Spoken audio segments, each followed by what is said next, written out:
ஜோதிட ரகசியங்கள் நேயர்கள் அனைவருக்கும் வணக்கம். நான் தான் கஷ்டப்படக்கணும் பேசுறேன். இன்று நாம் பார்க்க இருக்கின்ற தலைப்பு துல்லியமாக திருமண பொருத்தம் பார்ப்பது எப்படி. இதை மையமாக வைத்துதான் இன்று நாம் பார்க்க இருக்கிறோம்.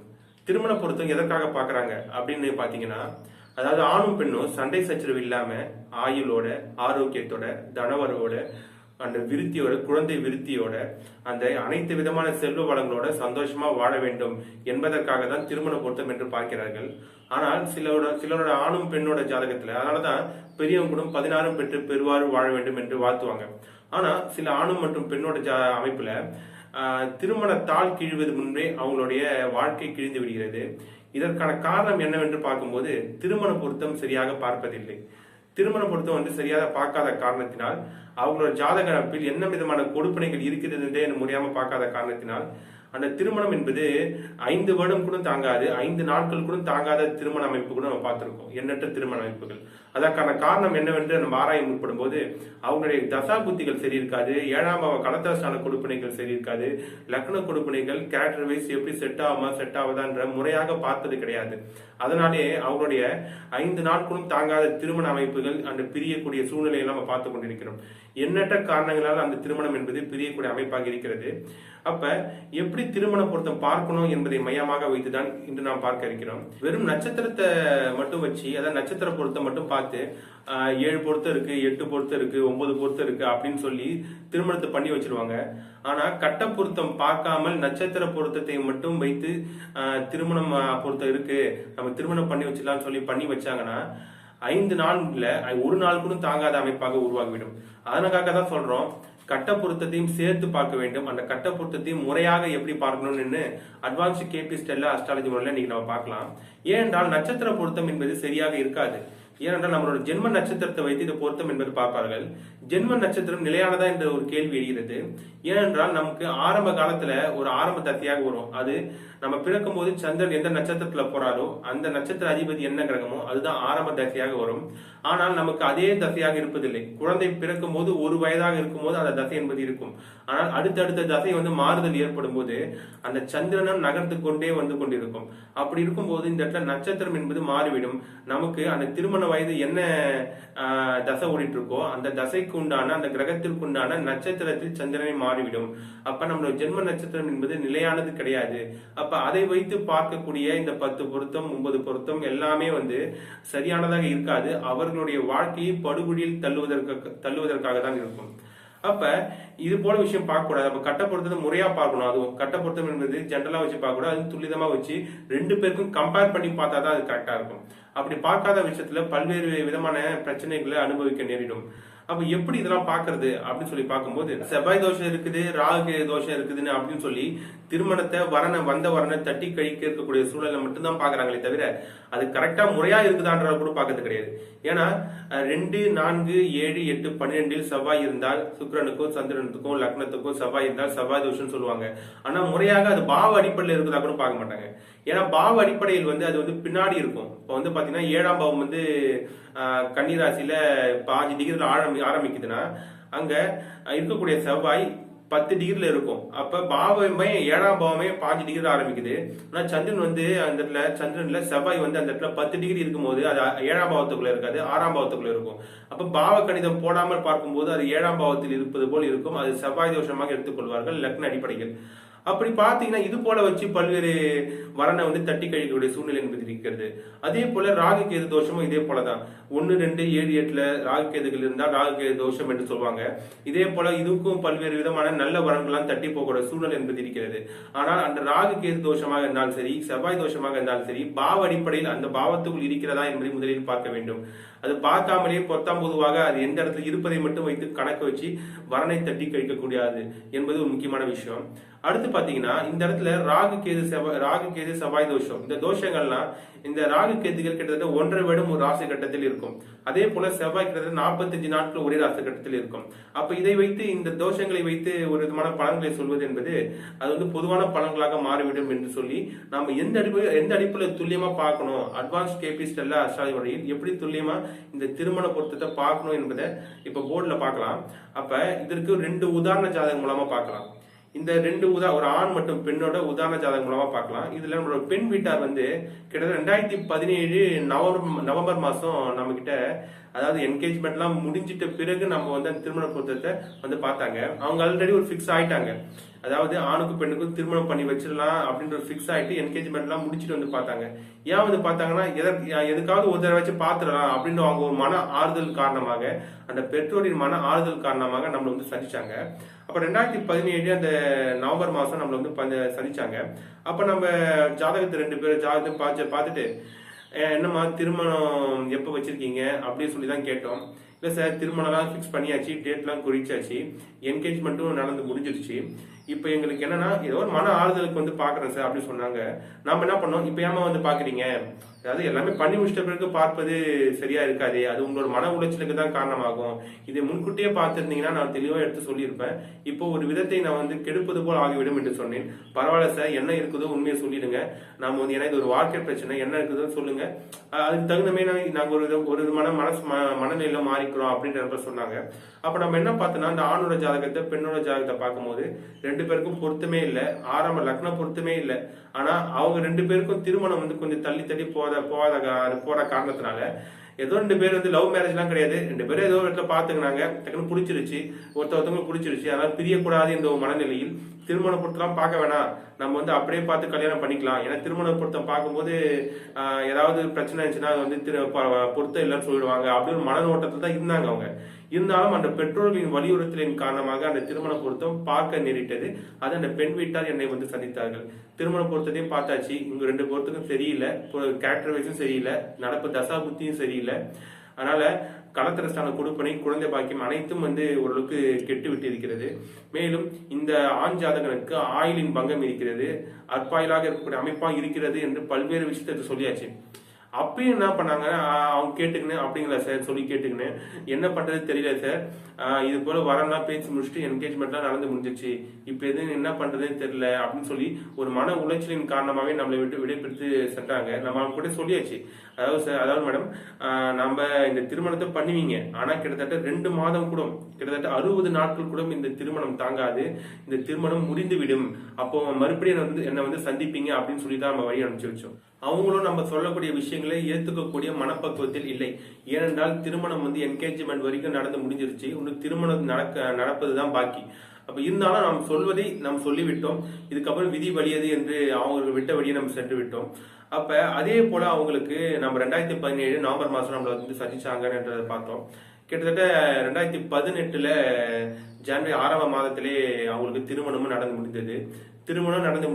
அது நடந்த விஷயங்கள் நம்ம கிட்ட சொன்னாங்க. நடந்து முடிந்து விட்ட பிறகு கிட்டத்தட்ட 2 மாதங்கள் கழித்து நம்ம கிட்ட மீண்டும் தொடர்பு கொண்டாங்க. நீங்க சொன்னது கரெக்டா ஆயிடுச்சு சார், இதே போல அவங்க 2 பேருக்கும் கேரக்டர் வைஸ் ஒத்து போல, ஏதோ ஒரு ஆர்வத்தின் காரணமாக அந்த 2 மாத இடைவெளியில் நடந்த சந்திப்பின் காரணமாக, அந்த டெலிபோன் உரையாடலின் காரணமாக ஏதோ மனம் ஒற்று போய் இது போல திருமணம் பண்ணிக்கிட்டாங்க சார். நீங்க எவ்வளவோ சொன்னீங்க அந்த டைம்ல, ஏன்னா அது என்கேஜ்மெண்ட் வரைக்கும் முடிந்ததின் ஒரே காரணத்திற்காக எங்களால் அதை தடை செய்ய முடியவில்லை சார் அப்படின்னு சொல்லியிருந்தாங்க. நாமளும் சொன்னோம், அது உங்களை சொல்லி தப்பு இல்லம்மா, உங்க விதிப்படி இது போன்று அதாவது இது போன்று மாட்டிக்கொள்ளணும் என்ற அமைப்புல இருக்கு. அதாவது உங்கள் விதிப்படி இப்படி இருக்கும் பட்சத்துல அது முக்கியமான ஒரு நல்ல ஒரு ஆலோசனையா யாருக்கிட்டையும் உங்களுக்கு பெற விடாது, ஒரு தவறான பாதைக்கு தான் அவங்களுக்கு சென்று விடும். அப்ப விதிப்படி நல்ல அமைப்புல இருக்கும்போது அவர்களுக்கு நல்ல ஒரு ஜோதிடர்கிட்ட போய் நல்ல ஆலோசனை பெற்று அதற்கான நல்ல திருமண பொருத்தம் பார்த்து நல்ல அழகா திருமண முறையும் நடந்து ஒரு ரொம்ப நாள் நல்லபடியாக ஒரு குழந்தை பேரோட தனவரவோட நீண்ட ஆயுள் ஆரோக்கியத்தோட வாழக்கூடிய அமைப்பு என்பது உருவாகும். ஆனா இந்த இடத்துல விதி கொடுப்பினை கெடும்போது தவறான ஆலோசனை, தவறான வழிகாட்டுதல் மூலமாக இந்த திருமணம் என்பது நடந்துடும். ஆனா அந்த திருமணத்தின் காரணமாக அந்த திருமணம் வேணா நல்லபடியா நடக்கும், ஆனா அதுக்கப்புறம் பின்பு வரை இருக்கக்கூடிய அந்த மன வாழ்க்கை என்பது சரி இருக்காது, கேரக்டர் என்பது ஒத்து போகாது. ஏன்னா எவ்வளவு பேருக்கு திருமணம் பிரிவே இல்லாம வீட்டுக்குள்ளே திருப்தியற்ற ஒரு மன வாழ்க்கையை வாழக்கூடிய நபர்களும் இருக்கிறார்கள். இல்ல திருமணம் நடந்து விட்ட பிறகு தான் தோன்றித்தனமாக நீ எப்படி வேணா இருந்துக்கோ, நான் எப்படி வேணா இருந்திருக்கோம், அப்படி ஒரு போக்குல இருக்கக்கூடிய அமைப்பு என்பது இருக்கிறது. திருமணம் முடிந்து விட்ட பிறகே பல்வேறு உடல்நல கோளாறுகளால் பல்வேறு அவங்களோட ஆரோக்கிய குறைபாடுகள் என்பது பின்புதான் தெரிய வரும். அதன் காரணமாக பிரிவு என்பது ஏற்படக்கூடிய அமைப்பு இருக்கிறது. பின்பு மாமியார் பிரச்சனை, இது மாமனார் பிரச்சனை, இது பல்வேறு பிரச்சனைகளால் திருமணம் என்பது பிரியக்கூடிய நிலைமை என்பது இருக்கிறது. ஆனா இவர்களுடைய ஜாதகத்தில் கேரக்டர் வைஸ் செட் ஆகாது என்பது ஒரே காரணத்திற்காக தான் உங்களுக்கு பண்ண வேணாம் என்று சொன்னேன். சரிம்மா, முடிந்தது முடிந்து விட்டது. இதுக்கப்புறம் வரக்கூடிய காலகட்டத்தில் எப்படின்றத பார்க்கலாம். ஜாதகத்தை பார்த்து முறையா திருமண பொருத்தம் பார்த்து நல்லபடியா கல்யாணம் பண்ணி வைக்கலாம் என்று சொல்லி வழி அனுப்பினேன். அதே போல ஒரு 6 மாதம் கழித்து மறுபடியும் ஒரு வரன் வந்தது என்று என்னிடம் கொண்டு வந்தாங்க. அந்த வரனுடைய ஆணுடைய ஜாதகத்தையும் பெண்ணோட ஜாதகத்தையும் கம்பேர் பண்ணி நல்ல பொருத்தத்தை இருக்கிறதன் அடிப்படையில் அவங்களுக்கு திருமணமும் மறுபடியும் 2ஆம் திருமணம் நடந்து முடிஞ்சு நல்லபடியா இப்ப வாழக்கூடிய நிலைமை என்பது இருக்கிறது. இது எதற்காக சொல்ல வருகிறோம் என்றால், சரியான திருமண பொருத்தம் பார்க்கும்போது இந்த தவறுகள் வருவதற்கு 100% வாய்ப்பே இல்லை. முறையற்ற திருமண பொருத்தம் தவறான வழிகாட்டுதலின்படி பார்க்கும்போது நிச்சயமாக இந்த பிரிவினை என்பது ஒரு தவிர்க்க முடியாத ஒரு விஷயமாக மாறிவிடுகிறது. இப்ப திருமண பொருத்தம் எப்படி பார்ப்பது அதுவும் சேர்த்து, அதாவது 2 பேரோட உதாரண ஜாதகத்தின் மூலமாக இப்ப நம்ம ஒரு எக்ஸாம்பிள் சொன்னல, இது எதற்காக பிரிவு ஏற்பட்டது, அது வலியுறுத்தி எதற்காக ஏற்பட்டதுன்னு சொல்லிட்டு எப்படி திருமணம் பார்க்கணும், திருமண பொருத்தம் எப்படி பார்க்கணும்ன்றதையும் இப்ப நம்ம போர்டில் பார்த்துடலாம். இந்த வீடியோல இருக்கக்கூடிய விஷயத்த கொஞ்சம் ஐகாட்டில வச்சு பாருங்க, அப்பதான் எழுத்து இன்னும் கொஞ்சம் நல்லா தெரியும். முதலாவதாக நம்ம பார்க்க வேண்டியது இந்த சந்திர பொருத்தம். இந்த சந்திர பொருத்தம் எதுக்கு பாக்குறோம்னா, சந்திரனை மையமாக வைத்து பார்க்கக்கூடிய பொருத்தம். இதை காம எண்ணங்கள் 2 பேருக்கும் ஒரு சேர காம எண்ணங்கள் இருக்குமா அப்படின்றத மையமாக வைத்து நம்ம பார்க்கிறோம். முதலாவதாக பொருத்தம் பார்க்கும்போது நம்ம பெண்ணுக்கு தான் ஆணை பொருத்தம் பார்க்கணும். ஏன்னா ஆணினுடைய வயதை விட பெண்ணினுடைய வயது கொஞ்சம் குறைந்துதான் திருமணம் என்பது பண்ணி வைப்பாங்க. அப்ப முதிர்ச்சியும் அந்த மெச்சூரிடும் பெண்ணுக்கு கொஞ்சம் கம்மியாக இருக்கும். அதுவும் அவங்கதான் ஆணுடைய வீட்டுக்கு போய் வசிக்கக்கூடிய அமைப்பு என்பது இருக்கிறது. அப்ப ஆணுக்கு அந்த பெண் பொருத்தமாக இருப்பாரா அப்படின்னு பார்ப்பதை விட பெண்ணுக்கு பொருத்தமாக இருப்பாரா என்று முதலில் பார்த்து விட்டு அதோட ஆணுக்கு பார்த்தால் சிறந்ததாக இருக்கும். அப்படிதான் முதல்ல பார்த்துக்கணும். அப்ப முதலாவதாக நம்ம தெரிந்து கொள்ள விஷயங்கள் என்னன்னா, உயிர் பற்றான பாவங்கள், பொருள் பற்றான பாவங்கள் 2 விஷயங்கள் இருக்குது. அதாவது மொத்தம் 12 பாவங்கள் என்பது இருக்கிறது. அந்த 12 பாவங்கள்ல 6 பாவங்கள் உயிர் பற்றான பாவங்கள் என்றும், மீதி இருக்கக்கூடிய 6 பாவங்கள் பொருள் பற்றான பாவங்கள். பொருள்னா பணத்தை குறிக்கக்கூடியது, உயிர் பற்றான பாவம்னா காம எண்ணத்தை குறிக்கக்கூடியது. அப்ப உயிர் பற்றான பாவங்கள்லாம் 1, 3, 5, 7, பாக்கியஸ்தானம் என்று சொல்லக்கூடிய 9ஆம் பாவம், லாபஸ்தானம் என்று சொல்லக்கூடிய 11ஆம் பாவம். இது எல்லாமே இந்த 6 முதலாவதாக இருக்கக்கூடிய 6 பாவங்களும் உயிர் பற்றான பாவங்கள். சந்திரன் இந்த பாவங்களில் லக்னத்துக்கு 1, 3, 5, 7, 9, 11ஆம் பாவங்களை பயணிக்கும் போது அந்த குறிப்பிட்ட மனிதருக்கு காம எண்ணங்களை அதிகமாக ஏற்படுத்துவார்.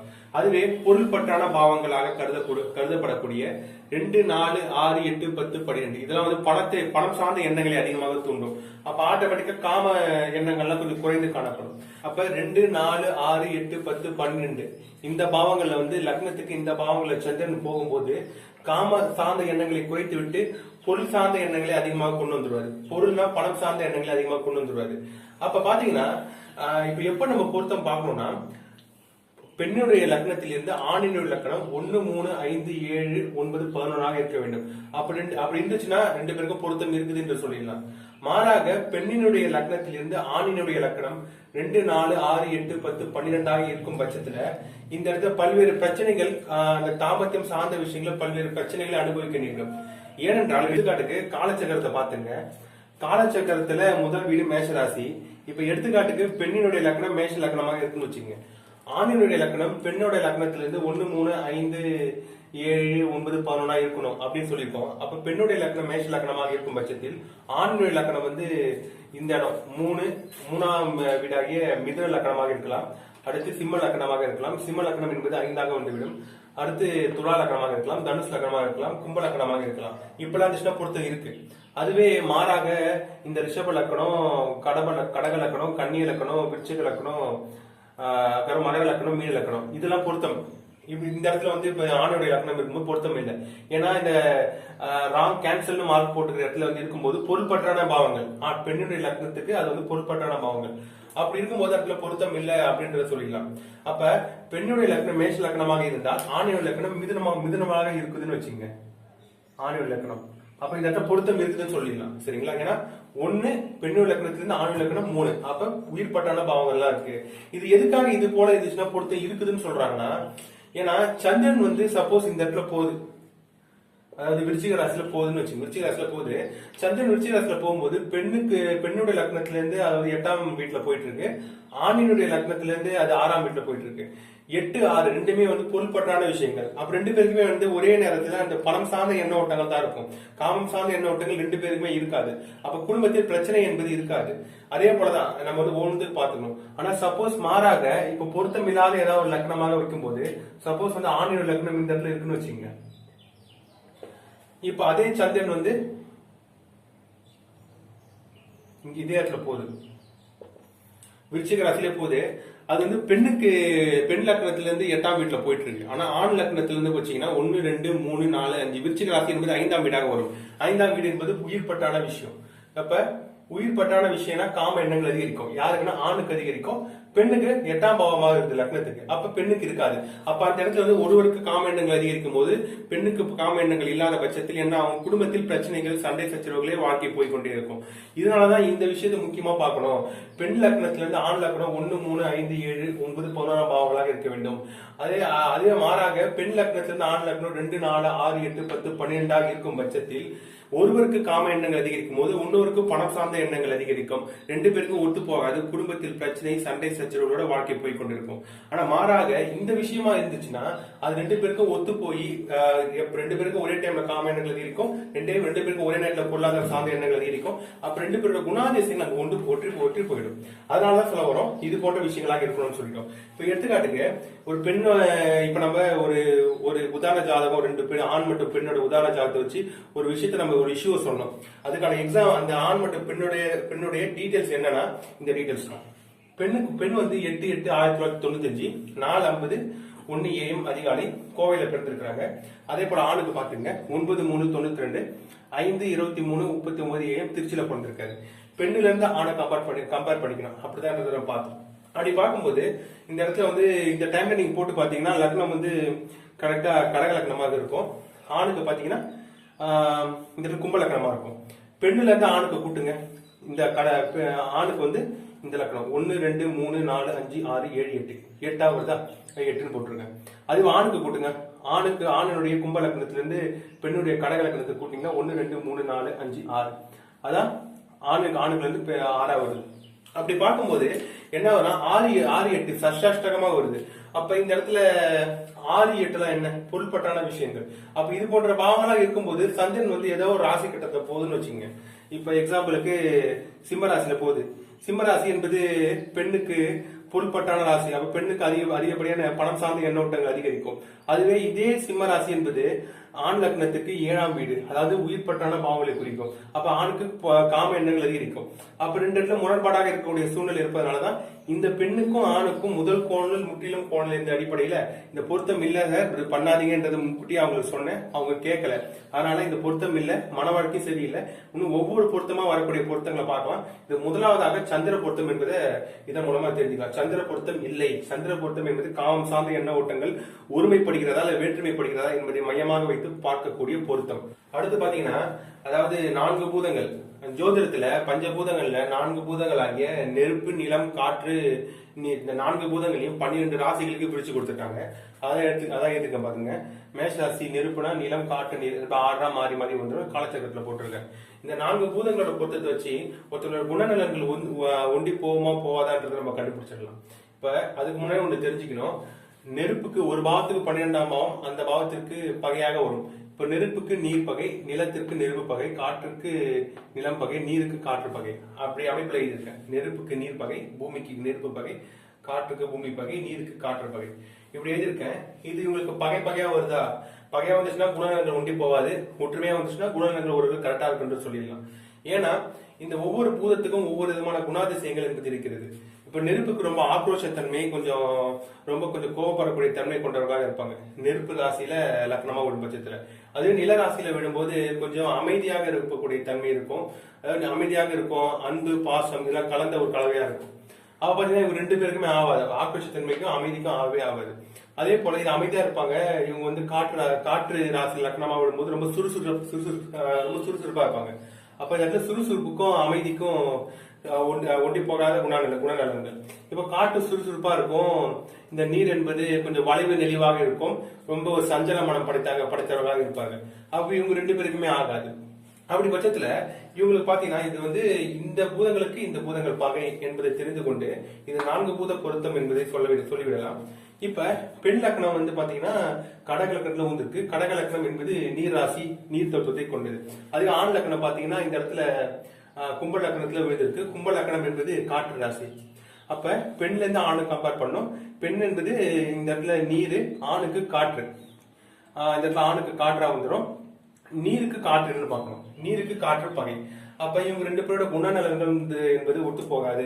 அப்ப இந்த நான்கு பூத பொருத்தம் என்பது இவர்களுக்கு இல்லை. குணநலன்கள் ஒன்று போகாத காரணத்தினால் இவர்களுக்கு பிரச்சனை பிரிவினைகள் ஏற்படக்கூடிய அபாயம் இருக்கிறது.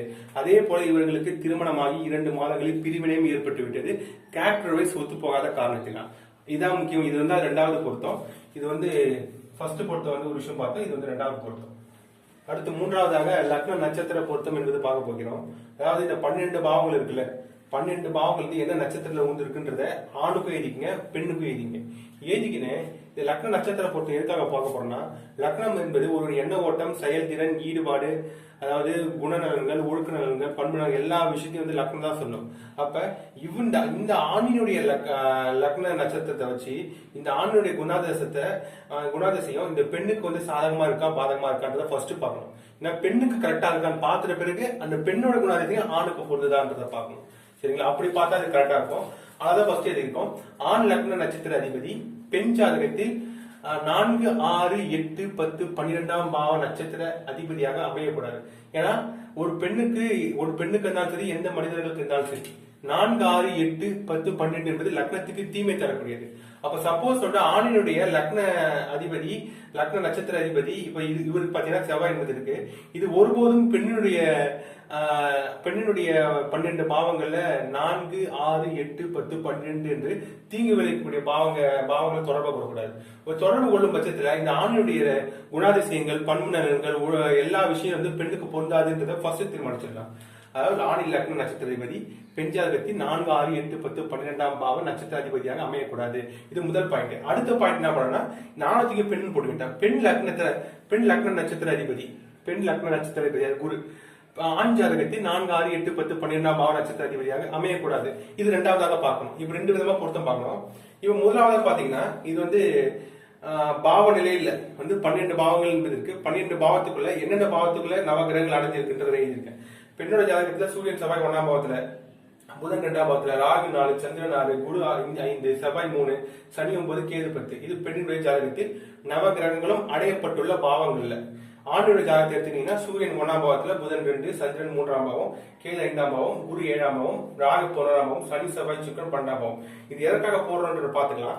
இப்ப இவருடைய குணநலன்கள், இவருடைய குணநலன்கள், அதாவது பெண்ணுடைய குணநலன்களுக்கு ஏற்ற மாதிரி ஆள் இருந்தால் மட்டுமே அந்த குடும்பம் என்பது விருத்தி அடையும், நிம்மதியாக இருக்கும், குடும்பத்தில் பிரச்சனை என்பது இல்லாது. அப்படி இல்லாத பட்சத்தில் குடும்பத்தில் பலவிதமான பிரச்சனைகள், சண்டை சச்சரோட வாழ்க்கை வாழக்கூடிய நிலம் என்பது இருக்கும். அப்ப அதனாலதான் முக்கியமா இந்த லக்ன நட்சத்திர பொருத்தம் என்பது பார்க்கிறோம். அப்ப சொல்லிட்டு ஃபர்ஸ்ட் இந்த ஆணினுடைய குணநலன்களை தீர்மானிக்கக்கூடிய ஆற்றல் லக்னம் தான். லக்னம் நட்சத்திர அதிபதி என்ன கிரகமோ அந்த கிரகம் தான் ஆணினுடைய லக்னத்தை குணநலன்களை தீர்மானிக்கக்கூடிய கிரகம். அப்ப செவ்வாய் லக்னத்தின் நட்சத்திரம் வந்து செவ்வாய் வந்து இந்த பெண்ணுக்கு தீங்கு விளைவிக்கக்கூடிய பாவங்களை தொடர்பு கொள்ளலையான்னு பார்க்கணும். இந்த பெண்ணுக்கு தீங்கு விளைவிக்கக்கூடிய பாவங்கள் 4, 6, 8, 10, 12. அப்ப இந்த செவ்வாய் வந்து இதுல தொடர்பு கொள்ளதான் பார்க்கும்போது செவ்வாய் ஆணின் லக்ன நட்சத்திர அதிபதி செவ்வாய் பெண்ணுடைய ஜாதகத்துல 4ஆம் பாவ அதிபதி, 8ஆம் பாவ அதிபதி, 12ஆம் பாவ அதிபதி செவ்வாய் வந்திருக்காரு. அப்ப இந்த ஆணினுடைய குணநலன்கள் எல்லாமே அந்த பெண்ணுக்கு பிரச்சனை தரக்கூடியதாக அமைந்துவிடும். இது ஃபர்ஸ்ட். அப்ப இந்த பெண்ணுக்கு இந்த ஆணுடைய குணாதிசயங்கள் பொருந்தல. சரிங்களா? அப்ப மறுபடியும் மாத்தி பாக்குறோம். ஃபர்ஸ்ட் பொருத்தம் பொருந்தல. இதுவே இப்படி பாத்தீங்கன்னா பெண்ணுடைய குணாதிசயங்கள் பேர் என்ன தீர்மானிக்கக்கூடிய ஆற்றல் பெண்ணினுடைய ஜாதகத்தில் லக்ன நட்சத்திர அதிபதி நின்ற கிரகம் தான். அது குரு. குரு வந்து இந்த ஆணுடைய ஜாதகத்துல இந்த 12 பாவ நட்சத்திர அதிபதியா வரல. இருந்தாலும் குரு வந்து பாத்தீங்கன்னா அந்த ஆணுடைய ஜாதகத்துல 7ஆம் பாவத்துக்குள்ள இருக்கு. அப்ப 1ஆம் பாவம் 7ஆம் பாவம் தொடர்பு பெற்று இருக்கு. அப்ப இந்த இடத்துல என்ன தெரியுதுன்னா பெண்ணுடைய குணாதிசயங்கள் இந்த ஆணுக்கு பொருந்தது. இந்த ஆண் வந்து பொறுத்துப்பாரு. ஆனா இந்த ஆணின குணாதிசயங்களை பெண்ணுக்கு ரொம்ப கஷ்டப்படக்கூடிய விஷயமாக, வருத்தம் படக்கூடிய விஷயமாக அதிகமா இருக்கும். ஏன்னா இது இந்த செவ்வாய் 4, 8, 12 தொடர்பு கொண்டுச்சு. இங்க பெண்ணின் குணாதிசயங்களை சொல்லக்கூடிய குரு பகவான் இது 7 தொடர்பு கொண்டாரு. அப்ப பாத்தீங்கன்னா ஆண் வந்து பொறுத்துக் கொள்வார் பெண்ணுடைய குணநலன்களை. ஆனா இந்த பெண் வந்து பொறுத்துக் கொள்ள முடியாது ஆணுடைய குணநலன்களை. அதனால பாத்தீங்கன்னா லக்ன நட்சத்திர பொருத்தம் இந்த 2 ஆண் பெண் ஜாதகருக்கு பொருத்தம் இல்லை என்று சொல்லிவிடலாம். அடுத்த விஷயத்தை அடுத்த பொருத்தத்தை பார்க்கலாம். அடுத்து பாத்தீங்கன்னா களத்திர பொருத்தம் என்பது பார்க்க போறோம். இந்த களத்திர பொருத்தம் 4வது முக்கியமான பொருத்தம். ஏன்னா திருமணத்துக்கு பின் கணவன் மனைவியோட உறவு நிலை எப்படி இருக்கும், இவங்க ஆண் நடத்தக்கூடிய மன வாழ்க்கை, பெண் நடத்தக்கூடிய மன வாழ்க்கைக்கு ஒத்து போகுமா இல்லது பெண் நடத்தக்கூடிய மன வாழ்க்கை ஆண் நடத்தக்கூடிய மன வாழ்க்கைக்கு ஒத்து போகுமா என்பதை பார்க்கக்கூடியதுதான் இந்த களத்திர பொருத்தம். இப்ப ஆண் நடத்தக்கூடிய மன வாழ்க்கையை தீர்மானிக்கக்கூடிய ஆற்றல் களத்திரஸ்தான நட்சத்திர அதிபதி தான். இந்த ஆணுக்கு களத்திரஸ்தான நட்சத்திர அதிபதி கேது. இந்த கேது என்ற கிரகம் இந்த ஆண் திருமணத்துக்கு பின் எப்படி மன வாழ்க்கை நடத்தி செல்வாரு, அந்த நடக்கக்கூடிய அந்த விஷயங்களை செயல்களை இந்த கேது தான் சொல்லும் ஆண் ஜாதகத்துல. இது பெண்ணுக்கு ஒத்து போகுமா, நம்ம அதான் ஃபர்ஸ்ட் பார்த்தோம். பெண்ணுக்கு கம்பேர் பண்ணிக்கணும், அதுக்கப்புறம் ஆணுக்கு கம்பேர் பண்ணுங்கன்றதான் சொல்ல வரும். இப்ப பெண்ணினுடைய திருமணத்துக்கு பின் அந்த பெண் எப்படி மன வாழ்க்கை நடத்தி செல்வாங்க என்பதை தீர்மானிக்கக்கூடிய ஆற்றல் பெண்ணுடைய ஜாதகத்தில் 7ஆம் பாவ நட்சத்திர அதிபதி சூரியன் தீர்மானிக்கும். ஆணுக்குன்னா 7ஆம் பாவ நட்சத்திர அதிபதி கேது தீர்மானிக்கும். இப்ப இந்த ஆணினுடைய 7ஆம் பாவ நட்சத்திர அதிபதி கேது, பெண்ணுக்கு ஆணுடைய 7ஆம் பாவ நட்சத்திர அதிபதி தான். திருமணத்துக்கு பின் அந்த ஆண் அந்த மன வாழ்க்கை எப்படி நடத்தி செல்வார் என்பதை சொல்லக்கூடியது. அந்த கேது பெண்ணுடைய ஜாதகத்தில் 6, 8, 12 தொடர்பு கொள்ளக்கூடாது. அப்படி தொடர்பு கொள்ளும் பட்சத்தில் இவருடைய வாழ்க்கை நடத்தும் முறை இந்த பெண்ணுக்கு பொருந்தாது. அதுவே இந்த பெண்ணுடைய 7ஆம் பாவ நட்சத்திர சூரியன் இவருக்கு ஆணுக்கு 6, 8, 12 தொடர்பு கொண்டுச்சுன்னா இந்த பெண் நடத்தக்கூடிய மன வாழ்க்கை முறை இந்த ஆணுக்கு பிடிக்காது. அதனால் குடும்பத்தில் பிரச்சனை, பிரிவு என்பது ஏற்படும். இது இந்த களத்திர பொருத்தம் என்பது வெளிவட்டாரங்களில் மக்கள் பார்க்கும் போதும் அவச்சொல் ஏற்படும். வீட்டுக்குள்ளேயே அந்த இடத்துல உறவு நிலை சரி இருக்காது. இப்ப அடுத்து பார்த்து அதுதான் எழுதியிருப்பேன். ஃபர்ஸ்ட் ஜாதகனின் 7ஆம் பாவ நட்சத்திர அதிபதி, 7ஆம் பாவ நட்சத்திர அதிபதி இங்க கேது ஜாதகனின். பெண் ஜாதகத்தில் 6, 8, 12 தொடர்பு கொள்ள கூடாது. ஷார்ட் ஆகிருக்கு. அடுத்து பாத்தீங்கன்னா ஜாதகியின் 7ஆம் பாவ நட்சத்திர அதிபதி சூரியன் இங்க. ஆண் ஜாதகத்தில் 6, 8, 12 தொடர்பு கொள்ளக்கூடாது. ஃபர்ஸ்ட் பாத்தீங்கன்னா ஆணை வச்சு பெண்ணு கம்பேர் பண்ணிக்கிறோம். ஆணுக்கு 7ஆம் பாவ நட்சத்திர அதிபதி கேது, பெண்ணுக்கு இந்த கேது பெண்ணுக்கு 6, 10 தொடர்பு கொண்டிருக்கு. இங்க 6ன்ற ஒரு விஷயம் வந்துருச்சா. அவ பாத்தீங்கன்னா இந்த ஆண் நடத்தக்கூடிய மன வாழ்க்கை முறை திருமணத்துக்கு பின் பெண்ணுக்கு பொருந்தாது. பெண்ணுக்கு வருத்தம் தரக்கூடிய விஷயமாக இருக்கக்கூடிய அமைப்பு என்பது இருக்கிறது. 6 என்பது தனிமையை குறிக்கக்கூடிய விஷயம். ஆண் பெண்ணை எல்லா விஷயத்திலும் ஒதுக்கி வச்சுட்டு செய்யக்கூடிய ஒரு மன வாழ்க்கை, ஒரு வாழ்க்கை முறையாக அமையக்கூடிய சூழ்நிலை என்பது இருக்கிறது. அடுத்து என்ன படிக்கணும், பெண்ணை வச்சு ஆணுக்கு கம்பேர் படிக்கணும். இந்த பெண் நடத்தக்கூடிய வாழ்க்கை முறை ஆணுக்கு பிடிக்குமா என்றதை பார்க்கணும். பெண்ணுக்கு 7ஆம் பாவ நட்சத்திர சூரியன், ஆணுக்கு 12ஆம் பாவ தொடர்பு கொண்டிருக்காரு. அப்ப இந்த ஆண் எப்படி ஒதுக்குறாரோ அதே போல இந்த பெண்ணும் அந்த ஆணை ஒதுக்கி வாழ்க்கை நடத்தக்கூடிய அமைப்பா மாறிடும். அப்ப இவங்க 2 பேரோட மன வாழ்க்கை முறையும் திருமணத்துக்கு பின்னு ஒருவருக்கு ஒருவர் பொருந்தாத காரணத்தினாலும் நான் இந்த பொருத்தம் இல்லை என்று சொன்னேன். அதையும் மீறி இந்த திருமணத்தை நடத்தி வச்சதன் காரணமாக 2 மாதங்களில் அந்த திருமண உறவு என்பது பிரியக்கூடிய சூழ்நிலை என்பது உருவாகியது, பிரிந்தும் விட்டது. அடுத்த பொருத்தம் என்னன்றதை பார்க்கலாம். அடுத்து பாத்தீங்கன்னா மகேந்திர பொருத்தம் 5வது முக்கியமான பொருத்தமாக பார்க்கிறோம். மகேந்திரன் குழந்தை பாக்கியம் இருக்கிறதா, சந்ததி விருத்தி பண்ண முடியுமா, இந்த 2 தம்பதிகள் தாம்பத்தியத்தின் மூலம் என்பதை பார்க்கக்கூடிய முக்கியமான பொருத்தம். அப்ப இது இப்ப பார்க்கணும்னா, அதாவது 2 பேரோட அந்த ரத்த அணுக்களும் உயிரணுக்களும் ஒன்று போதுதான் ஒரு குழந்தை என்பது பிறக்கிறது. அப்ப இந்த பொருத்தத்தின் மூலமாக என்ன தெளிவாகுதுன்னா, இந்த 2 பேரோட உயிரணுக்கள் பொருந்துமா பொருந்தாதா என்பது தெளிவாகிறது. அப்படி பொருந்தும் போது சந்ததி விருத்தி என்பது ஏற்படுகிறது. பொருந்தாத பட்சத்தில் சந்ததி விருத்தி என்பது ஏற்பட மறுக்கிறது என்று நம்ம தெரிந்து கொள்ளலாம். இப்ப முதலாவதாக எப்படி இருக்கணும்னா, ஜாதகனின் இப்ப பாத்தீங்கன்னா முதலாவதாக நம்ம முன்னோடு தெரிஞ்சுக்கணும். 5, 11ஆம் பாவங்கள் குழந்தை பிறப்புக்கு சாதகமான பாவங்கள். 5ஆம் பாவம் என்பது லக்னத்துக்கு 5, ஜாதகருடைய குழந்தை பிறப்பை தெரிவிக்கக்கூடிய விஷயம். 11ஆம் பாவம் என்பது 7ஆம் பாவம் என்பது வாழ்க்கை துணையை குறிக்கக்கூடிய விஷயம். 7க்கு 5 என்பது 11ஆம் பாவத்தை குறிக்கக்கூடிய விஷயம். அப்ப இந்த 5, 11 என்பது குழந்தை பிறப்பை குறிக்கக்கூடிய பாவங்கள். இந்த 5, 11ஆம் பாவங்களை கெடுக்கக்கூடிய பாவங்கள் என்னென்ன பாவங்கள் பார்க்கும்போது 5ஆம் பாவத்துக்கு 8, 12ஆம் பாவம் 5ஆம் பாவத்தை முழுமையாக கெடுக்கும். அப்படி பார்க்கும்போது 5ஆம் பாவத்துக்கு 8ஆம் பாவமாக 12ஆம் பாவம் வரும். அதே சமயத்தில் 5ஆம் பாவத்துக்கு 12ஆம் பாவமாக 4ஆம் பாவம் வரும். அடுத்து பாத்தீங்கன்னா 11ஆம் பாவத்துக்கு 8ஆம் பாவமாக 6ஆம் பாவம் வரும். 11ஆம் பாவத்துக்கு 12ஆம் பாவமாக 10ஆம் பாவம் வரும்.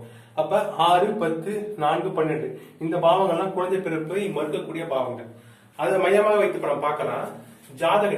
ஜாதகரோட சந்ததி விருத்தி குறிக்கக்கூடிய 5ஆம் பாவம் ஜாதகிக்கு பொருந்துதான்றதான் ஃபர்ஸ்ட் பார்க்கணும். இவங்களுக்கு பொருந்துதான்ற பார்த்துட்டு பிறகுதான் இவருக்கு பொருந்துதா, இந்த சந்ததி விருத்திக்கு பொருந்துதா என்பதை பார்க்க வேண்டும். முதலாவதாக ஜாதகனின் 5ஆம் பாவ நட்சத்திர அதிபதி ராகு. ஜாதகனின் 5ஆம் பாவ நட்சத்திர அதிபதி ஜாதகியின் இந்த 4, 12, 10, 6 போட்டிருக்கல. இப்ப 4, 12, 10, 6ஆம் பாவங்களை தொடர்பு கொண்டால் சந்ததி விருத்தி இல்லை, குழந்தை பிறப்புக்கு சாதகமாக இல்லை. 2 பேரோட உயிரணுக்கள் ஒன்றாது என்று தெரிஞ்சுக்கிறது மூலமாக சந்ததி விருத்தி ஏற்படாது என்று தெரிஞ்சுக்கலாம். அடுத்து நான் ஃபர்ஸ்ட் ஜாதகனை வச்சு ஜாதகியை கம்பேர் பண்ணிட்டோம். அடுத்து ஜாதகியை வச்சு ஜாதகனை கம்பேர் பண்ணிக்கணும். ஜாதகியின் 5ஆம் பாவம் நட்சத்திர அதிபதி இங்க யாரு குரு. ஜாதகனின் 4, 12, 10, 6ஆம் பாவங்களை தொடர்பு கொண்டால் சந்ததி விருத்தி இல்லை. அப்ப இப்படி கம்பேர் பண்றது மூலமா நம்ம வந்து சந்ததி விருத்தி இவர்களுக்கு இருக்குதா இல்லையான்றத நம்ம தெரிஞ்சுக்கலாம். அப்ப முதலாவதாக ஜாதகனோட 5ஆம் பாவ நட்சத்திரபதி ராகு. ஜாதகிக்கு பாத்தீங்கன்னா இந்த எந்த பாவத்துல தொடர்பு கொள்ளுது பாருங்க. ராகு என்பது 12 பாவங்களுக்கு நட்சத்திர அதிபதியாக வரவில்லை. ஆனா ராகு என்பது 4ஆம் பாவ அடிப்படை 4ஆம் பாவத்துக்குள் என்பது இருக்கிறது. அப்ப ஜாதகனின் 5ஆம் பாவ நட்சத்திர அதிபதி ராகு பெண்ணுடைய ஜாதகத்தை 4ஆம் பாவத்தை தொடர்பு கொண்டிருக்கு. அப்ப 4ஆம் பாவம் தொடர்பு கொள்ளக்கூடாது ஆல்ரெடி பார்த்தேன். பாத்தீங்கன்னா இந்த சந்ததி விருத்தி கிடையாதுன்னு பார்த்தோம். அப்ப பாத்தீங்கன்னா இந்த ஆணுக்கும் இந்த பெண்ணுக்கும் சந்ததி விருத்தி என்பது கிடையாது. அதாவது இந்த ஆணோட ஜாதக அமைப்புல பெண்ணுக்கு பொருந்தலன்றது தெரிஞ்சுக்கலாம் சந்ததி விருத்திக்கு. அதுவே பெண்ணுக்கு இந்த ஆணு கம்பேர் பண்ணிக்கணும். பெண்ணுடைய ஜாதகத்துல 5ஆம் பாவ நட்சத்திர குரு, ஆணைய ஜாதகத்துல என்ன தொடர்பு கொள்றாரு பாத்தீங்கன்னா 7 தொடர்பு கொள்றாரு. இங்க விருத்தி இருக்கு, ஆனா இங்க விருத்தி இல்ல. ஒன்னு பாசிட்டிவ் ஒன்னு நெகட்டிவா வந்துச்சு. அதனால வந்து இங்கேயும் வந்து சாதகமா இல்ல என்று தெரிவிச்சுக்கலாம். அதே போல இவங்களுக்கு திருமணமாகி 2 மாதங்கள் ஆயிடுச்சு. அப்ப குழந்தை பிறப்புக்கு எந்த ஒரு சாத்தியக்கூறுகளும் இல்லை. அதுக்கு முன்னாடி இவங்க பிரிஞ்சுட்டாங்க என்பதும் தெளிவாகிறது. அடுத்த பொருத்தம் என்னன்றதை பார்க்கலாம். அடுத்து பாத்தீங்கன்னா தசா பொருத்தம், அதை வச்சு பார்க்க போறோம். 6வது தசா பொருத்தம். தசா பொருத்தம் ஏன் ரொம்ப முக்கியத்துவம் பெறுகிறதுன்னா, தசா வச்சுதான் ஒரு முக்கியமான விஷயத்த, மனிதர்களுடைய நிலையான விஷயத்த நம்ம வந்து பார்க்க முடியும். எப்படின்னா ஆயுள், ஆரோக்கியம், தனநிலை, தொழில் முன்னேற்றம், வேலை, இது எல்லாமே கணவன் மனைவி ஒற்றுமை எல்லாமே வந்து தசை தான். ஏன்னா இது எல்லாமே மனிதர்களுடைய நிலையான விஷயமா குறிக்குது. இது எல்லாமே வந்து நீண்ட காலமா நல்லா இருந்தா தான் நல்லா இருக்குமே. அப்ப நீண்ட காலமா இருக்கக்கூடிய விஷயங்கள் எதுன்னு பார்க்கும்போது புத்தியா, அந்தரமா, சூட்சமமா பார்க்கும்போது 3மே கிடையாது, தசா மட்டும் தான். ஏன்னா தசா என்பது சூரிய தசை 6 வருடத்திலிருந்து சுக்கிர தசை 20 வருடம் வரைக்கும் நீண்ட காலமாக போகுது. அப்ப கணவன் மனைவி உறவு நிலை நடப்பு தசையில் இருந்து, அதாவது திருமணம் நடக்கக்கூடிய தசையில் இருந்து சுமார் 3 அல்லது 4 தசை நன்றாக இருந்தால் உறவுகள் சிறக்கும். கணவன் மனைவி கூட பிரச்சனை வராது. பெரிய அளவுக்கு எந்த பிரச்சனை வந்தாலும் அது அவங்களுக்குள்ளே சமாதானப்படி தீர்த்துக்குவாங்க. அதே போல அதனாலதான் சொல்ல போறோம், அதாவது எவ்வளவு பெரிய ஏழ்மை நிலை வந்தாலும் சரி, எவ்வளவு பெரிய உச்சத்தை தொட்டாலும் சரி, அந்த கணவன் மனைவி உறவு என்பது அப்ஸ் அண்ட் டவுன்ஸ் இருக்குமே தவிர பிரிஞ்சு போயிட மாட்டாங்க. தசா, அதாவது நடப்பு தசையிலிருந்து 3 அல்லது 4 தசை நல்லாவே இருக்கும் பட்சத்துல நல்லாவே இருக்கும். ஆனா அது நல்லா இல்லாத பட்சத்துலதான், அதுவும் திருமணம் ஆகும்போது தசை வந்து நல்லா இல்லைன்னா அது ரொம்ப கொஞ்சம் பிரச்சனைக்குள்ளதாக மாறிவிடும். அதனால தசா பொருத்தம் என்பது ரொம்ப முக்கியத்துவமான ஒரு விஷயம். அடுத்து திருமணத்துக்கு ஆகாத பாவங்கள், முக்கியமான ஒரு சில பாவங்கள் இருக்கு. 2, 6, 10, 4, 8, 12. ஏன் 2, 6, 10னா இது வந்து வாழ்க்கை துணையை குறிக்கக்கூடிய 7ஆம் பாவத்துக்கு 4, 8, 12ஆக வந்துடும். 4, 8, 12ஆம் பாவம் பாத்தீங்கன்னா நமக்கு, அதாவது லக்னத்துக்கு 4, 8, தீமை தரக்கூடிய பாவங்களாக வந்துடும். 7ஆம் பாவத்துக்கு சாதகமா வந்துடும். அப்ப 2, 6, 10, 4, 8, 12 என்பது திருமணத்துக்கு சாதகம் இல்லாத பாவங்கள் மட்டும் தெரிஞ்சுக்கிட்டா போதும். அடுத்து 4 அல்லது 3, 4 தசை நன்றாக இருந்த உறவுகள் சிறக்கின்ற நிகழ்ச்சி திருமண பொருத்தம் நடக்கும் போது, அதாவது இந்த 2 தம்பதிகளோட பெண் வீட்டார் வந்து நம்மளோட பார்க்கும்போது திருமண பொருத்தம் பார்த்த நாள் 2017 நவம்பர் அந்த மாசம் அன்னைக்கு பார்த்தாங்க. அப்ப பாத்தீங்கன்னா அந்த ஆணியோட ஜாதகம் கொடுத்தாங்க, பெண்ணோட ஜாதகம் கொடுத்தாங்க. பெண்ணுக்கு சூரிய தசை நடந்து கொண்டிருந்தது, ஆணுக்கு சந்திர தசை நடந்து கொண்டிருந்தது. சரிங்களா? அடுத்து ஃபர்ஸ்ட் பெண்ணுக்கு பார்க்கலாம். பெண்ணுக்கு சூரிய தசை நடந்து கொண்டிருந்தது. 6ஆம் பாவம் இவங்களுக்கு எந்த பாவமுனை, அந்த பாவமுனை வச்சு என்ன ராசி, என்ன நட்சத்திரத்துல உதயமா இருக்குன்றது கண்டுபிடிச்சோம். 6ஆம் பாவம் தனுசு ராசியில கேது நட்சத்திரமாகிய மூல நட்சத்திரத்துல உதயமாகி, அந்த 6ஆம் பாவத்துக்கு அடுத்து வரக்கூடிய 7ஆம் பாவம் மகர ராசியில சூரிய நட்சத்திரம் உத்திராட நட்சத்திரம் வரைக்கும் அந்த 6ஆம் பாவத்தோட இடைவெளி என்பது இருந்தது. இந்த சூரிய தசை பாத்தீங்கன்னா அந்த பெண்ணுக்கு திருமண பொருத்தம் பார்த்து திருமண பொருத்தமும் முடிஞ்சு அந்த திருமணம் ஆன காலகட்டம் வந்து சூரிய தசை தான். அந்த சூரிய தசை 6ஆம் பாவத்துக்குள் இருக்குது பாத்தீங்கன்னா. சூரியன் என்பது 7 என்பது சூரிய 7ஆம் பாவ முறை வந்து சூரிய நட்சத்திரம் ஆரம்பிக்குது. அதுக்குள்ளதான் அந்த 6, 7க்குள்ளதான் சூரிய தசை என்பது இருக்கிறது. அப்ப அந்த 6ஆம் பாவத்தில் இருக்குதுன்னா 6ஆம் பாவம் என்பது மன வாழ்க்கைக்கு உகந்ததா? உகந்தது என்பது கிடையாது. வாழ்க்கை துணைக்கு 12ஆம் பாவம் வருது, 7க்கு 12. அப்ப திருமணம் நடக்கும் போதே இந்த சூரிய தசை, அந்த பெண்ணுக்கு இருக்கக்கூடிய நடப்பில் இருக்கக்கூடிய சூரிய தசை பொருத்தம் சரியில்லை. அதனாலே அந்த திருமணம் ஆகி உடனே பிரியக்கூடிய சூழ்நிலை என்பது நிலவியது. அதுவே ஆணுக்கு எடுத்துக்கங்க. ஆணுக்கு நடப்பில் உள்ள திசை சந்திர தசை. சந்திர தசை வந்து பாத்தீங்கன்னா, அதாவது 4ஆம் பாவம் வந்து ரிஷபராசியில சந்திர நட்சத்திரம் திருவோண நட்சத்திரம் ஆரம்பிச்சு, அடுத்து வரக்கூடிய 5ஆம் பாவம் மிதுன ராசியில ராகு நட்சத்திரம் திருவாதிரை நட்சத்திரம் முடிஞ்சது. இந்த சந்திர தசை தான் அந்த திருமணம் நடைபெற்ற தசை. சந்திர தசை, செவ்வாய் தசை ரெண்டுமே பாத்தீங்கன்னா 4ஆம் பாவத்துக்குள்ளே இருக்கு. இந்த 4ஆம் பாவம் சாதகமான பாவமா? இல்ல கிடையாது. திருமணத்துக்கு பாதகமான பாவங்கள் 2, 6, 10, 4, 8, 12 போட்டிருக்கேன். அப்புறம் 4ஆம் பாவத்துக்குள்ள இந்த சந்திரதசை செவ்வாதசை கிட்டத்தட்ட சந்திரதசை 10 வருஷம், செவ்வாதசை அது ஒரு 7 வருஷம், கிட்டத்தட்ட 17 வருடங்கள் என்பது இந்த 4ஆம் பாவத்துக்குள் வளம் வரக்கூடிய சூழ்நிலை. அப்ப இந்த ஆணுக்கும் இருந்தாலும் சரி பெண்ணுக்கு இருந்தாலும் சரி திருமணத்துக்கு ஆகாத பாவங்களிலிருந்து இந்த தசை என்பது நடக்கிறது. திருமணம் நடைபெறுமானால் நிச்சயமாக உடனே அந்த பிரிவினை என்பது ஏற்படும். அதே போல் நடந்தது. அப்ப இந்த தசை பொறுத்த என்பது சரியில்லை என்பது தீர்மானிச்சாச்சு. ஆரம்பமே சரியில்லை. அடுத்து பாத்தீங்கன்னா இந்த பெண்ணுக்கு சூரிய தசை வந்துச்சு. இந்த சூரிய தசை என்பது பெண்ணுக்கு ஒரு தசை நடக்கும். இந்த சூரிய தசை பல பேர் இருக்காங்கல்ல, மத்தவங்களுக்கு எப்படி அது வெவ்வேறு விதமான விளைவுகளை ஏற்படுத்தும் என்பதை பார்க்கணும். இப்ப இந்த சூரிய தசை பார்க்கும்போது எக்ஸாம்பிள் பாத்தீங்கன்னா ஒரு பொண்ணு ரோட்ல போறாங்கன்னு வச்சுக்கோங்க. அப்ப அந்த பொண்ணுக்கு அந்த பொண்ணை பல பேர் பாக்குறாங்க. பல பேர் பார்க்கும்போது ஒவ்வொருத்தரும் வித்தியாசமான முறையில பார்ப்பாங்க. இப்ப அந்த பொண்ணுக்கு சூரிய தசை நடக்குதுன்னா அந்த சூரியன் என்ற கிரகம் எந்த ஆணினுடைய ஜாதகத்தில் 3ஆம் பாவம் 11ஆம் பாவம் தொடர்பு கொள்கிறதோ அந்த பெண்ணை தங்கச்சியாக பார்க்கக்கூடிய அக்காவாக பார்க்கக்கூடிய நிலம் என்பது இருக்கும்.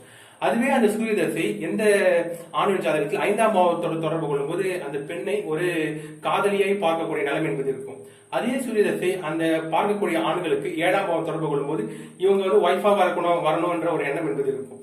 அதே சூரிய திசை பார்க்கக்கூடிய ஆண்களுக்கு 8ஆம் பாவம் தொடர்பு கொண்டு இருக்கும்போது அந்த பெண்ணை ரொம்ப, அதாவது இந்த பொண்ணு நமக்கு கெட்டதை செஞ்சிருவா, ரொம்ப கெட்ட பொண்ணு அப்படின்னு நினைக்கக்கூடிய அமைப்புல இருக்கும். அதே சூரிய தசை பெண்ணோட ஜாதகத்தின் நடப்பில் உள்ள சூரிய தசை அந்த ஆணுக்கு 9ஆம் பாவம் 12ஆம் பாவம் தொடர்பு கொள்ளும் போது ரகசிய தொடர்புகள் வைத்துக் கொள்ளணும் என்ற ஆர்வம் இருக்கும். தகாத வழியில் ஈடுபடும் அப்படிப்பட்ட ஆர்வம் இருக்கும். அப்ப ஒரு பெண்ணுடைய தசை மற்ற ஆண்களுக்கு வெவ்வேறு விதமாக செயல்படும். அதே போல ஆணுக்கு வச்சு மற்ற பெண்களுக்கு கம்பேர் பண்ணலாம், மற்ற ஆண்களுக்கு கம்பேர் பண்ணிக்கலாம். இப்படி பார்க்கும்போது இந்த பெண்ணுக்கு நடக்கக்கூடிய சூரிய தசை, இந்த சூரியன் என்ற கிரகம் பார்க்கும்போது இந்த ஆணுக்கு லக்னத்திலிருந்து 3, 7, 11ஆம் பாவத்துக்குள்ள இருக்கு. இது மன வழக்கில் சாதகமான பாவங்கள், அது பிரச்சனை இல்லை. அப்ப இந்த விஷயம் பொருந்தது. இந்த ஆணுக்கு எடுத்தீங்கன்னா சந்திரதசை செவ்வாய் தசை என்பது அடுத்து வரக்கூடிய நடப்பு மற்றும் அடுத்து வரக்கூடிய தசைகள் என்பது இருக்கிறது. இந்த சந்திரன் செவ்வாய் என்பது பெண்ணுக்கு 3, 7, 11 வருது. அப்ப இந்த பொருத்தம் என்பது இருக்கிறது. இந்த பெண்ணை இந்த ஆண் அதாவது இந்த பெண்ணை இந்த ஆண் தன்னுடைய மனைவியாக பார்ப்பாங்க. ஆனா இந்த இடத்துல என்ன ஆகும்னா, அதாவது இந்த பொருத்தம் இல்லைன்னா வெவ்வேறு விதமாக பார்க்கக்கூடிய சூழ்நிலை என்பது இருக்கிறது. இருந்தாலும் இந்த பொருத்தம் இருந்தாலும் இந்த தசை நடக்கக்கூடிய காலகட்டம் இந்த 2, 4, 6, 2, 6, 10, 4, 8, 12ஆம் பாவங்களுக்குள் நடக்கக்கூடிய அமைப்பா இருக்கிறதுனால திருமண பொருத்தத்துல இந்த பொருத்தம் சரியில்லை. மன வாழ்க்கை உடனே பிரியக்கூடிய நிலைமை இருக்கிறது, பிரிந்து விட்டது. அப்ப இது வரைக்கும் நம்ம பொருத்தங்கள் வச்சு பார்த்தோம். அடுத்து விதி கொடுப்பனைகள் பார்க்கணும். ஒருவருக்கு ஆயுள் எப்படி இருக்கும், ஆரோக்கியம் எப்படி இருக்கும், வேலை அந்த ஆணாக இருந்தால் வேலை தொழில் இந்த ஸ்தானங்கள் எப்படி இருக்கு, குழந்தை பாக்கியம் இருக்குதா, அதுக்கப்புறம் மன வாழ்க்கை எப்படி இருக்கா, 7ஆம் பாவஸ்தானம். ஏன்னா மன வாழ்க்கை வச்சுதான் இவங்களுக்கு டைவர்ஸ் ஏற்படுமா, இதை டைவர்ஸ் ஏற்படாம பிரிஞ்சு வாழ்வாங்களா, இதே போல எண்ணற்ற 2ஆம் திருமணம் ஏற்படுமா, முதல் திருமணம் முடிஞ்சு, இதே போல பல்வேறு விஷயங்கள். இன்னும் இவங்களோட தனநிலை எப்படி இருக்கும், இதெல்லாம் அடிப்படையான ஒரு வாழ்க்கையை நடத்துவதற்கு தேவையான நிலையான விஷயங்களாக இருப்பதால் இந்த கொடுப்பனைகள்லாம் ஆணுக்கும் பெண்ணுக்கும் எப்படி இருக்குன்றத பார்க்கணும். முதலாவதாக ஆணுக்கு முக்கியமா எடுத்து பார்க்கணும். ஏன்னா ஆண் குடும்ப தலைவனாக இருப்பதால் அவருடைய வேலை தொழிலை செய்து அந்த குடும்பத்தை வழிநடத்தக்கூடிய சூழ்நிலை இருப்பதால் இவங்களுக்கு எக்ஸ்ட்ரா அந்த வேலை தொழில் ஸ்தானம் தனநிலை ஸ்தானம் எக்ஸ்ட்ரா கேர் எடுத்து பார்க்க வேண்டியது என்பது இருக்கிறது. குழந்தை ஸ்தானமும் எக்ஸ்ட்ரா கேர் எடுத்து பார்க்க வேண்டிய சூழ்நிலை என்பது இருக்கிறது. அப்ப இவங்களுக்கு பாத்தீங்கன்னா ஆண் பெண் 2 போட்டிருக்கோம் பாருங்க. இதே ஜாதகர் தான், இந்த ஜாதகரை வச்சு இப்ப இவங்களுக்கான கொடுப்பனைகளை எக்ஸ்பிளைன் பண்ண இருக்கிறோம். முதலாவதாக ஆணுக்கு பார்க்கலாம். ஆணுக்கு ஆயுள் ஸ்தானம் எப்படி இருக்குன்றத பார்க்கணும். இந்த ஆணுக்கு ஆயுள் ஸ்தானம் லக்னபாவத்தின் உபநட்சத்திராதிபதியாக சந்திரன் நட்சத்திரம், கேது உபநட்சத்திரம். தொடர்புகள் 1ஆம் பாவம் 8, 12 தொடர்பு இருக்கு. 8, 12 கெட்ட ஸ்தானம். அற்பாயுள் கொண்ட ஜாதகராக இருக்கக்கூடிய அமைப்பு இருக்கிறது. தற்கொலை செய்து கொள்ளக்கூடிய ஜாதகராக இருக்கக்கூடிய அமைப்பு இருக்கிறது. இருந்தாலும் இதையும் நம்ம அவர்களுக்கு முன்கூட்டியே சொல்லி இருக்கிறோம். இருந்தாலும் அவங்க திருமணம் என்பது நீங்க செஞ்சுக்கிட்டாங்க. அப்ப இவருக்கு ஆயுள் என்பது சரியாக இல்லை. அற்பாயுள் கொண்ட ஜாதகராக இருக்கக்கூடிய அமைப்பு இந்த ஆண் ஜாதகருக்கு இருக்கிறது. ஆயுள் கெட்டி இருக்கிறது என்பது முதல் விஷயம் தெரிந்துவிட்டது. ஏனென்றால் 8ஆம் பாவம் என்பது வலி வேதனை, இது துரதிருஷ்டமான வாழ்க்கை, விரயம், செலவுகள் எல்லா விஷயமும் குறிக்கும். அப்ப 8ஆம் பாவம் என்பது தற்கொலை என்பதை குறிக்கும். 1, 8 இங்கு தொடர்பு கொள்வதால் இந்த ஜாதகர் தற்கொலை எண்ணம் அதிகமாக இருக்கக்கூடியவர், ஆனால் ஆயுளுக்கு பங்கம் இருக்கிறது என்ற ஒரு விஷயத்தை சொல்லியாச்சு. அடுத்து இவரோட ஆரோக்கியம், வேலை ஸ்தானம் எப்படி இருக்குன்றது பார்க்கணும். ஆரோக்கியம் என்பது 6ஆம் பாவம் தான் குறிக்கும், வேலை என்பது 6ஆம் பாவம் தான் குறிக்கும். இவருக்கு 6ஆம் பாவத்துக்கு உபநட்சத்திராதிபதியா புதன் சனி நட்சத்திரம், ராகு உபநட்சத்திரம். தொடர்புகள் இறுதியா 6ஆம் பாவம் 2, 4, 6, 10, 12 இந்த கொடுப்பனைகள் தான் வந்திருக்கு. இந்த கொடுப்பனைகள் பாத்தீங்கன்னா 2, 4, 6, 10, 12 வேலைக்கு நல்ல உகந்த கொடுப்பனைகள். அதாவது எல்லாம் பொருளாதாரம் சார்ந்த பாவங்களா இருப்பதனால வேலை செஞ்சு நல்லா சம்பாதிக்கக்கூடிய நபராகத்தான் இருப்பார். அதே போல சம்பாதிக்கக்கூடிய நபராகத்தான் இருக்கிறார். அப்ப இந்த இடத்துல 12ஆம் பாவம் சொல்றது வேலையில ஒரு சில பிரச்சனைகள் வந்தாலும் இந்த இடத்துல வந்து பயப்படக்கூடிய விஷயம் இல்ல, நல்லா வேலை செய்து சம்பாதிக்கக்கூடிய நபர் தான். அதுக்கப்புறம் ஆரோக்கியம் சார்ந்த விஷயம் பார்க்கும்போது இந்த இடத்துல உடல்நல சார்ந்த விஷயம் அப்பப்போ கொஞ்சம் சீர்கேடுகள் எழ ஆரம்பிக்கும். இங்க 6ஆம் பாவத்து கூட 8ஆம் பாவம் சேர்ந்து இருந்துச்சுன்னா நோய்கள் கொடிய நோய்களாக தீரா நோய்களாக மாறக்கூடிய விஷயம் என்பது இருக்கிறது. ஆனா 6ஆம் பாவம் 12ஆம் பாவம் தொடர்பு கொள்வதனால என்ன ஆகுதுன்னா இது ரெண்டுமே ஒரு சமசப்தம பாவங்கள். அப்ப ஒன்றை ஒன்று கட்டுப்படுத்திக் கொள்ளும். நோய் வந்தாலும் கட்டுப்படுத்தும், கடன் வந்தாலும் கட்டுப்படுத்தும், எதிரி வந்தாலும் கட்டுக்குள் இருக்கக்கூடிய எதிரியாக இருப்பாங்க. 6, 12 சமசப்தமா வந்துச்சு. அப்ப ஆரோக்கியம் சார்ந்த விஷயத்திலையும் ஓரளவுக்கு பரவாயில்ல, ஆனா வேலை சார்ந்த விஷயம் நல்ல ஓரளவுக்கு சம்பாதிக்கக்கூடிய ஜாதகம் தான் அப்படின்னு சொல்லிடலாம். ஆனா இந்த இடத்துல ஆயுள் தான் கொஞ்சம் குறைவாக இருக்கிறது என்பதை மட்டும் முக்கியமா நம்ம கருத்தில் எடுத்துக்கொள்ள வேண்டும். அடுத்து மன வாழ்க்கை. இவர் திருமணத்துக்கு பின் மன வாழ்க்கை எப்படி நடத்தி செல்வார் என்பதை பார்க்க வேண்டும். இவருக்கு ஒரு தரமா இல்ல விவாகரத்து ஏற்படுமா, திருப்தியற்ற மன வாழ்க்கையா, எப்படி இருக்கு சண்டை சச்சரவுகளோட கூட மன வாழ்க்கையா என்பதை பார்க்கணும். ஏன்னா 2, 8 தொடர்பு கொண்டா சண்டை சச்சரவோட கூட மன வாழ்க்கை, 3, 9 தொடர்பு கொண்டா ஒருத்தர் புரிஞ்சுக்கொள்ள இருக்கக்கூடிய மன வாழ்க்கை, 4, 10 தொடர்பு கொள்ளும்போது திருப்தியற்ற மன வாழ்க்கையா இருக்கும், 6, 12 தொடர்பு கொள்ளும்போது டைவர்ஸ் ஏற்பட்டுரும். இங்க பாத்தீங்கன்னா மன வாழ்க்கை குறிக்கக்கூடியது 7ஆம் பாவம் தான், கலத்தர ஸ்தானம் சொல்வார்கள். கலத்தர ஸ்தானத்துக்கு 7ஆம் பாவத்துக்கு உபநட்சத்திரம் ராகு வந்து கேது நட்சத்திரம், புதன் உபநட்சத்திரம். தொடர்புகள் 6, 9, 12. 7ஆம் பாவம் 6, 9, 12 தொடர்பு கொண்டிருக்கிறது. அப்ப 6, 12 என்பது இந்த இடத்துல டைவர்ஸை குறிக்கக்கூடியது, பிரிவு என்பது ஏற்படும். 9ஆம் பாவம் 2ஆம் திருமணம் என்பது இருக்கிறது. இதையும் சொல்லிவிட்டோம். அடுத்து இவருக்கு 6, 12 டைவர்ஸ் ஏற்பட்டுருச்சு. 2ஆம் திருமணத்துக்கான அமைப்பு 9ஆம் பாவம் தொடர்பு கொள்றதால, 7ஆம் பாவம் 9 தொடர்பு கொள்றதால 2ஆம் திருமணம் ஆகும் நிலைமை என்பது இருக்கிறது. அது என்றே சொல்லியாச்சு. அப்ப இதுதான் இவரோட கொடுப்பனை. அதே போல பிரிவு என்பது ஏற்பட்டு விட்டது. அடுத்து குழந்தை அமைப்பு எப்படி இருக்குன்றதை பார்க்கலாம். குழந்தை அமைப்பு என்பது அதாவது இது உயிரை உருவாக்கும் சக்தி. அதுக்கப்புறம் பாத்தீங்கன்னா ரத்த அணுக்கு உயிரணுக்கள் எல்லாமே 5ஆம் பாவம் தான் குறிக்கும். குழந்தை ஸ்தாக்கியம், தாம்பத்தியம் எல்லாமே 5ஆம் பாவம் தான். இப்ப 5ஆம் பாவம் இவருக்கு எப்படி தொடர்பு கொண்டிருக்குன்ற பார்க்கணும். இப்ப 5ஆம் பாவம் 4, 10 தொடர்பு கொண்டுருச்சுன்னா, அதாவது ராகு கேது சனி தொடர்பு கொண்டு 4, 10 தொடர்பு கொள்ளும் போது குழந்தை பிறப்பு என்பது கிடையாது, அதாவது குழந்தை பிறப்பு இல்லாத ஜாதக அமைப்பு அப்படி சொல்லிடலாம். அதுவே 5ஆம் பாவம் இவருக்கு பாத்தீங்கன்னா 5ஆம் பாவத்துக்கு உபநட்சத்திராதிபதியா ராகு வந்து கேது நட்சத்திரம், புதன் உபநட்சத்திரம். 5ஆம் பாவம் 6, 9, 12 தொடர்பு கொண்டிருக்கு. 5ஆம் பாவம் வெறும் 12 மட்டும் தொடர்பு கொண்டுச்சுன்னா 5க்கு 8ஆக 12 செயல்பட்டு குழந்தை பிறப்பு இல்லாத ஒரு சூழ்நிலை இல்ல குழந்தை பிறந்து இறந்து பிறக்கக்கூடிய சூழ்நிலை உருவாக்கிடும். ஆனா அந்த 12 கண்ட்ரோல் பண்ணக்கூடிய 6 கூட வந்து சமசத்தமா இருக்கிறதுனால இந்த இடத்துல குழந்தை பிறப்பு என்பது இருக்கிறது, கொஞ்சம் தாமதமாகலாம், ஆனா குழந்தை பிறப்பு என்பது இருக்கிறது என்று சொல்லிவிடலாம். ஏன்னா இந்த 12 கண்ட்ரோல் பண்ணக்கூடிய 6 என்பது வந்து 5ஆம் பாவத்தை விருத்தி பண்ணக்கூடிய நிலைமை இருக்கு. அப்ப குழந்தை என்பது ஓரளவுக்கு இருக்கிறது என்று சொல்லிவிடலாம். அடுத்து இவருக்கு தனநிலை. ஏனால் குடும்பத்தையோ அந்த குழந்தைகளையோ மனைவியோ காப்பாற்ற வேண்டுமானால் அந்த ஆணுக்கு தனநிலை நன்றாக இருக்க வேண்டும். இவருக்கு தனநிலை குறிக்கக்கூடிய 2ஆம் பாவத்துக்கு உபநட்சத்திராதிபதியா சூரியன் வந்து சூரியன் குரு நட்சத்திரம், புதன் உபநட்சத்திரம். 2ஆம் பாவம் 6, 9, 12 தொடர்பு கொண்டிருக்கு. இந்த இடத்துல 6ஆம் பாவம் என்பது வேலை குறிக்கும். அதாவது 2ஆம் பாவம் என்பது ஒருவருக்கு பணம் வரும் வழிகள், பணம் செல்லும் வழிகளை குறிக்கும். அதாவது பாத்தீங்கன்னா எந்தெந்த விதத்துல இவர் பணத்தை சம்பாதிப்பாரு, தொழில் செஞ்சு பணம் சம்பாதிப்பாரா, தொழில்னா 10ஆம் பாவம் தொடர்பு கொண்டிருக்கும், 12 தொடர்பு கொண்டிருக்கும், வேலைனா 6 தொடர்பு கொண்டிருக்கும். இவருக்கு பாத்தீங்கன்னா 6ஆம் பாவம் தொடர்பு கொண்டிருக்கு. அப்ப சர்வீஸ் ஜாப் மூலமா பணம் சம்பாதிக்கக்கூடிய ஜாதகர் இவரு 6ஆம் பாவம் தொடர்பு கொண்டிருக்கு. 12 கூட இருக்கிறதுனால அது பணத்தை சம்பாதிச்சாலும் ஜாப் மூலமா அது அதிகமா செலவு செய்யக்கூடிய நபராக இருப்பார். தான் அதிகமா பணத்தை சம்பாதிச்சு அதை வந்து வீண் செலவாக அதிகமாக ஏற்படக்கூடிய அமைப்பும் இருக்கிறது என்று சொல்லிவிடலாம். இது ஆணினுடைய ஜாதக அமைப்பு. அப்ப முழுமையா பார்க்கும் போது பாத்தீங்கன்னா ஆயுள் சார்ந்த விஷயங்களும் சரியில்லை, ஆரோக்கியம் சார்ந்த விஷயங்களும் வேலை சார்ந்த விஷயங்களும் நன்றாக இருக்கிறது, மனவழ்க்கை சார்ந்த விஷயம் சரியில்லை, குழந்தை சார்ந்த விஷயம் ஓரளவுக்கு மத்தியமாக இருக்கிறது, தனநிலை சார்ந்த விஷயம் ஓரளவுக்கு மத்தியமாக இருக்கிறது.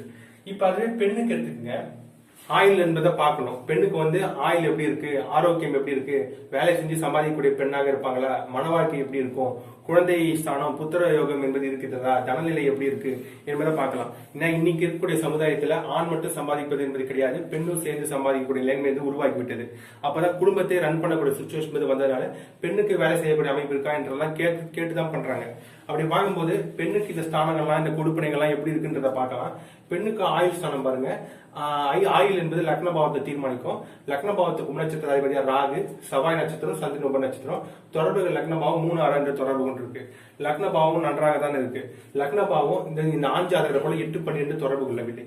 ஆனா லக்ன பாவம் 6, 3 தொடர்பு கொண்டிருக்கு. 6ஆம் பாவம் என்பது நோய்களை குறிக்கும். அப்ப அடிக்கடி உடல்நலம் சார்ந்த விஷயம் ஒரு சில சீர்கேடுகள் வர வாய்ப்பு இருக்கிறது. ஆனா பயப்பட வேண்டிய அவசியம் என்பது கிடையாது. சரிங்களா? அப்ப 3 தொடர்பு கொண்டு இருக்கு. ஆயில் ஸ்டான் நல்லதான் இருக்கு. அதுக்கப்புறம் பாத்தீங்கன்னா நோய் எதிர்ப்பு திறன் ஓரளவுக்கு இருக்குது. பெரிய நோய் வச்சுன்னா பெரிய அளவுக்கு நோய் போயிடாது என்பதால் ஓரளவுக்கு தீர்மானித்து விட்டோம். அடுத்து பாத்தீங்கன்னா அதுக்கப்புறம் 3, 6 தொடர்பு கொண்டனால அதிகமா பிரயாணங்கள் செய்யக்கூடிய எப்படி எப்படிலாம் குணநலங்கள் இருக்குன்றதை கண்டுபிடிக்கலாம். 1ஆம் பாவம் 3 தொடர்பு கொள்ளும் போது அதிகமா பிரயாணங்களை விரும்பக்கூடிய ஜாதகியாக இருப்பாங்க. 6ஆம் பாவம் தொடர்பு கொண்டு அதிகமா தனிமையை விரும்பக்கூடிய ஜாதகியாக இருப்பாங்க என்பதெல்லாம் தீர்மானிக்கலாம். இவர் பாத்தீங்கன்னா அதிகமா நெகட்டிவ் தாட்ஸ் கொண்ட மனிதராக இருப்பார் குணாதிசயங்களை அப்படின்றத தீர்மானிக்கலாம். அப்ப அடுத்து பார்க்கும்போது பெண்ணுடைய ஆரோக்கியம், வேலை ஸ்தானம் எப்படி இருக்குன்னு பாருங்க. ஆரோக்கியம், வேலை ரெண்டுமே 6ஆம் பாவம் தான் குறிக்கும். 6ஆம் பாவத்துக்கு உபநட்சத்திர அதிபதியா சுக்கிரன், புதன் நட்சத்திரம், புதன் உபநட்சத்திரம். 6ஆம் பாவம் 4, 6, 10, 12 தொடர்பு கொண்டு இருக்கு. நல்லா வேலை செய்து சம்பாதிக்கக்கூடிய பெண் தான். சரிங்களா? அதே போல வேலையில் இருக்கக்கூடிய ஒரு பெண்ணாக தான் இருக்கிறாங்க. 6ஆம் பாவம் 4, 6, 10, 12 பொருளாதார பாவங்கள். ஆனா 12 தொடர்பு கொண்டனால வேலையில ஒரு சில பிரச்சனைகள், மன வருத்தங்கள், ஏமாற்றங்கள் இருக்கக்கூடிய சூழ்நிலை என்பது இருக்கு. ஆனா பொருளாதாரம் சார்ந்த பாவம் இருக்கிறதுனால நல்லபடியா இருக்கும். பிரஷரான சுச்சுவேஷன் வேலையில ஹேண்டில் பண்ண வேண்டியதா இருக்கும். ஆரோக்கியம் சார்ந்த விஷயங்கள்ல கொஞ்சம் பிரச்சனை ஏற்படும். ஏன்னா எல்லாமே இரட்டைப்படை பாவமா இருக்கிறதுனால ஆரோக்கியம் சொல்ற குறைவு என்று ஏற்படும். இருந்தாலும் இந்த 12 கண்ட்ரோல் பண்ணக்கூடிய 6 இந்த சமசத்துவமா இருக்கிறதுனால ஆரோக்கியம் சார்ந்த விஷயங்கள் ஒரு கட்டுக்குள்ளே இருக்கும். இதுவே 8 இருந்துச்சுன்னா கொஞ்சம் அதிகமான கொஞ்சம் தீரா நோய்கள் வர வாய்ப்பு இருக்கிறது, தீரா கடன் வர வாய்ப்பு இருக்கிறது. இது போன்ற விஷயம் பார்த்தாச்சு. அடுத்து மன வாழ்க்கை எப்படி பண்ணுவான்னு பார்ப்போம். மன வாழ்க்கை என்பது 7ஆம் பாவத்தை குறிக்கும். 7ஆம் பாவத்துக்கு உபநட்சத்திர அதிபதியாக குரு வந்து சனி நட்சத்திரம், சந்திரன் உபநட்சத்திரம், தொடர்பு 2, 6, 8. இங்க பாத்தீங்கன்னா 7ஆம் பாவத்துக்கு 8ஆம் பாவமாக இந்த 2 தொடர்பு கொண்டதுனால என்ன ஆகுதுன்னா, இந்த ஜாதிக்கு அற்பாயில் கொண்ட அதாவது 7க்கு 8 2 தொடர்பு கொண்டதால அற்பாயில் கொண்ட கணவனாக வரக்கூடிய அமைப்பு என்பது இருக்கிறது. அதே போல அமைப்பு இந்த ஜாதகருக்கு லக்ன பாவம் 1, 8 தொடர்பு கொண்டு இருப்பாங்க. அப்ப இப்படி போய் 1, 8 பொருந்தணும். அப்பதான் ஜாதகம் பொருந்தாங்க கரெக்டா இருக்கு பாருங்க. இந்த ஜாதகம் லக்ன பாவம் 8, 12 அற்பாயில் கொண்ட ஜாதகமாக இருக்கக்கூடிய அமைப்பு என்பது இருக்கிறது என்பதை தீர்மானித்து விட்டோம். அடுத்து மன வாழ்க்கை சரியில்லை. 7ஆம் பாவம் 2 தொடர்பு கொண்டு இருக்கு. அற்பாயில் கொண்ட கணவனாக வரக்கூடிய அமைப்பு. அதுக்கப்புறம் 6, 8 தொடர்பு கொண்டு இருக்கு. இந்த 7ஆம் பாவம் ஸ்தம்பிச்சிடும். சரிங்களா? இடையில 7ஆம் பாவம் 7ஆம் பாவம் ஸ்தம்பிச்சிடும். 7ஆம் பாவம் என்பது மன வாழ்க்கை ஸ்தம்பிக்கக்கூடிய நிலைமை. அதே போல மன வாழ்க்கை ஸ்தம்பித்து விட்டது. மன வாழ்க்கை கொடுப்பனை சரியில்லை என்று சொல்லிவிட்டோம். அடுத்து குழந்தை ஸ்தானம். 5ஆம் பாவம் என்பது குழந்தை ஸ்தானம். 5ஆம் பாவத்துக்கு உபநட்சத்திர ராகு, செவ்வாய் எல்லாம் வரும்போது அபாஷன் அடிக்கடி ஏற்படக்கூடிய நிலைமை என்பது இருக்கும். 5ஆம் பாவம் வந்து பார்க்கும்போது இந்த இடத்துல செவ்வாய் நட்சத்திரம், சந்திரன் உபநட்சத்திரம். 5ஆம் பாவம் 3, 6 பிரச்சனையில குழந்தை பிறப்பு ஒரு நல்லாவே இருக்கிறது. அதாவது இவரை பார்க்கும்போது இவருக்கு பெட்டர் தான். அதாவது குழந்தை பிறப்புக்கு சாதகம் இல்லாத பாவங்கள் 4, 8, 12 அது தொடர்பு கொடுத்து அதனால ஒரு பாதகம் இல்லை. தனநிலை விவரங்கள் பாருங்க. 2ஆம் பாவம் தான் தனத்தை குறிக்கக்கூடியது. 2ஆம் பாவத்துக்கு உபநட்சத்திர அதிபதியா சனி வந்து குரு நட்சத்திரம், சந்திரன் உபநட்சத்திரம், தொடர்பு 2ஆம் பாவம் 2, 6, 8 தொடர்பு கொண்டு இருக்கு. அப்ப இந்த இடத்துல 2ஆம் பாவம் 6ஆம் பாவம் தொடர்பு கொண்டனால வேலை செய்து சம்பாதிக்கக்கூடிய பெண்ணாக இருக்கிறாங்க. அவங்க வேலை தான் செய்யறாங்க. இருந்தாலும் 2, 6, 8 தொடர்பு கொண்டதால தனநிலை சார்ந்த விஷயங்கள் பிரச்சனை இல்லை. 2ஆம் பாவம் தான் குடும்பத்தை குறிக்கும். 8ஆம் பாவம் தொடர்பு கொண்டதால குடும்பத்தில் ஒரு சில பிரச்சனைகள் ஏற்பட வாய்ப்பு இருக்கிறது. 2, 8 என்பது பேச்சு, அதாவது இந்த இடத்துல 2, 8 என்பது வாக்குவாதம் என்று சொல்லிவிட்டேன். அப்ப இதுதான் விதி கொடுப்பினைகள் என்பது. இப்ப பாத்தீங்கன்னா திருமணம் நடந்த நாள் வந்து பார்க்கும்போது ஃபர்ஸ்ட் திருமணம் நம்ம கிட்ட வந்து பொருத்தம் பார்க்கும்போது 2017 நவம்பர் மாசம் முதல் வாரத்தில் வந்து எனக்கு திருமண பொருத்தம் பார்த்தாங்க. திருமணம் நடந்த நாள் வந்து 10 ஜனவரி மாசம் 2018. அடுத்த வருடம் ஜனவரி மாதமே திருமணம் நடந்தது. திருமணம் பிரிவு ஏற்பட்ட நாள் 17/3/2018. எல்லா விவரங்களும் வாங்கி வச்சாச்சு நம்ம.